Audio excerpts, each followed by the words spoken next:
Magandang umaga mga kapatid. Ito na naman. Small shrimps. Maliliit na hipon. Bigay ni kapatid Nestor Gabrinao. Brother Nestor Gabrinao. Kahit di ko mabanggit ng personalan. Kasi malayo ka, pero lagi ako nagpapasalamat sa Diyos dahil sa mga bigay mo sa amin, sa mga tulong mo sa amin, sa aking mga anak. Salamat sa maliliit na hipon. Nilagyan ko to ng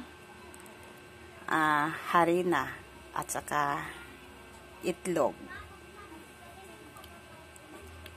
Humiling yung anak ko at saka yung kaibigan niya na dito lutuin sa bahay lahat, kaya madami to. Yung kaibigan niyang si Mikmik or Miklio, ipaluto daw sa akin to lahat, kaya bumili sila ng itlog at saka harina. Mantika at magic sarap. Timplado na yan.